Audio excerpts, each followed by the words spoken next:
yaitu tiba-tiba harga telur mendadak turun. Nah, disitulah saya mengalami yang namanya kerugian.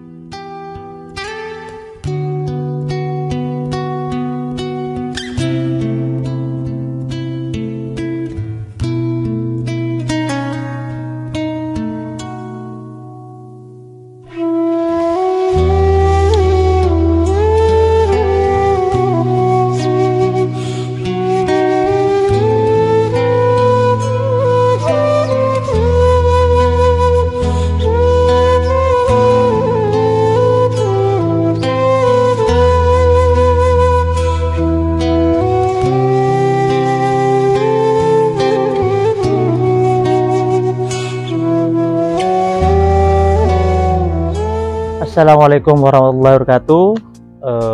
Pertama-tama perkenalkan dulu, nama saya Ferry. Saya berasal dari Kota Situbondo, Kecamatan Asembagus, Desa Awar-Awar. Nah, di samping saya ini adalah istri saya. Dia selaku pendukung saya selama saya berusaha apapun itu. Awal mula sebelum saya berusaha ternak sapi, saya itu mengawali itu dari kegiatan usaha bebek telur, benar kan ya?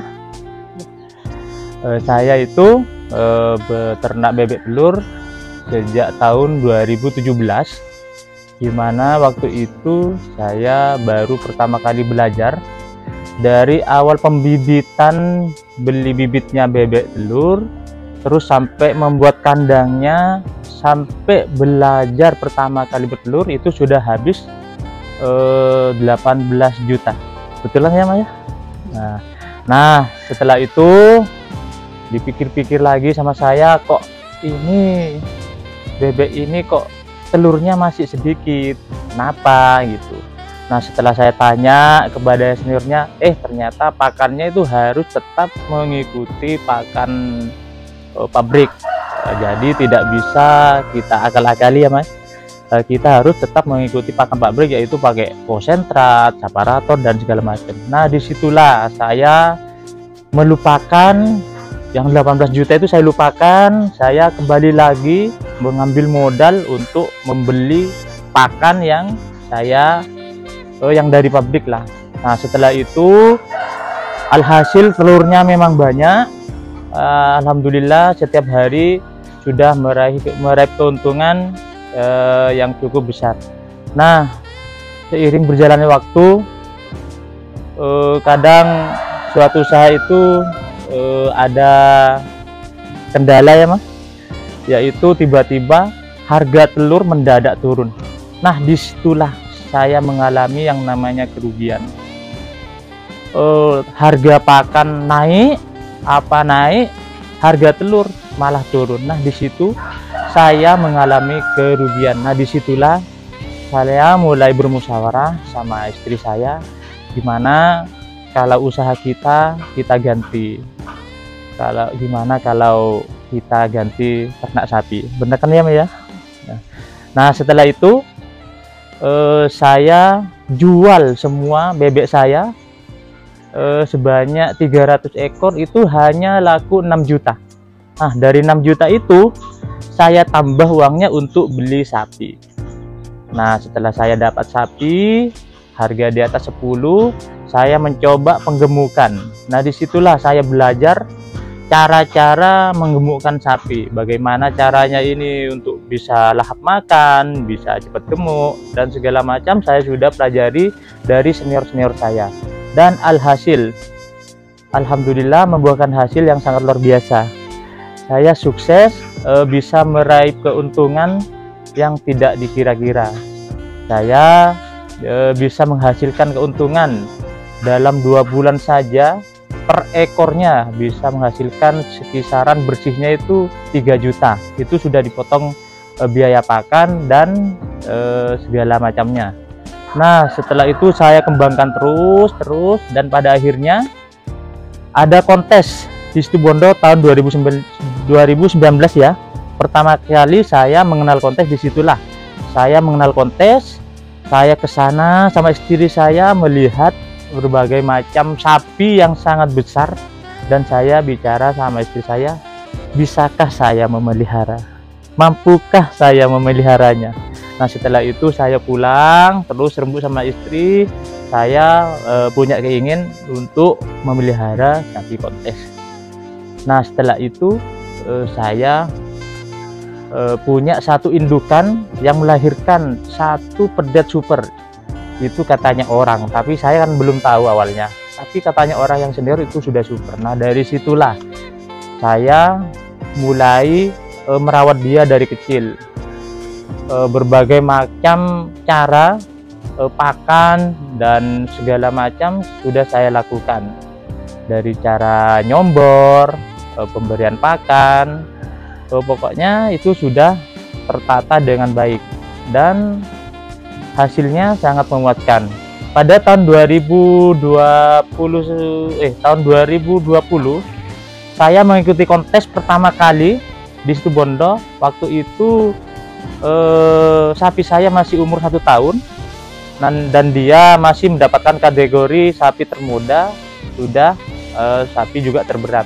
Di umur 1 tahun sudah mendapatkan bobot 630 kalau tidak salah.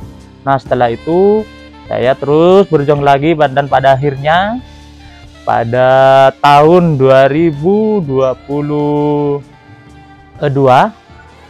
di mana pada bulan 3 sudah tersebar informasi kalau ada kontes APPSI di lokasinya di Jember. Nah, disitulah saya mulai semangat lagi untuk merawat pedet saya.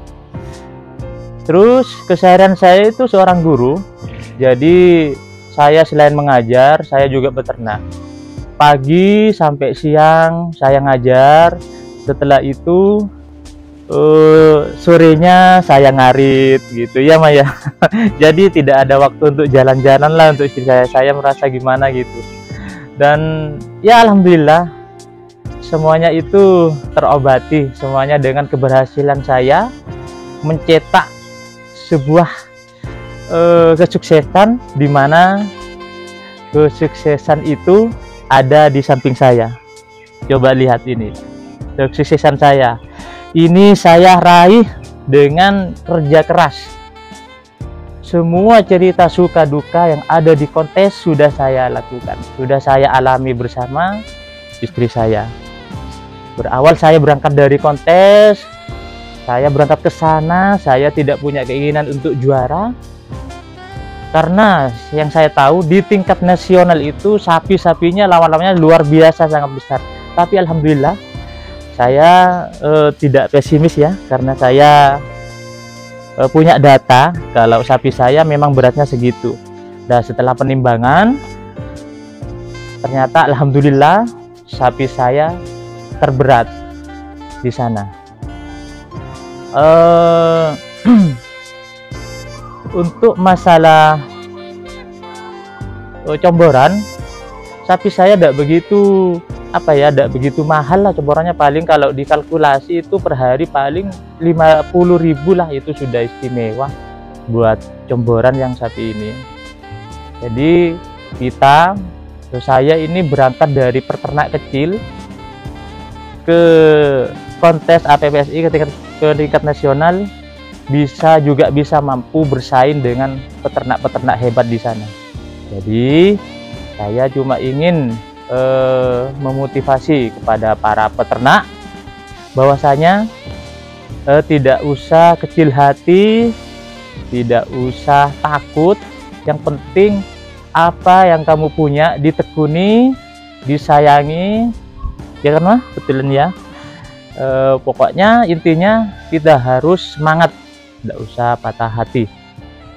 Dan dari semangat itu, dari saya yang basicnya dari peternak kecil, benar-benar nyata membuahkan hasil yang sangat luar biasa. Seperti yang dilihat di samping ini, coba dilihat ya.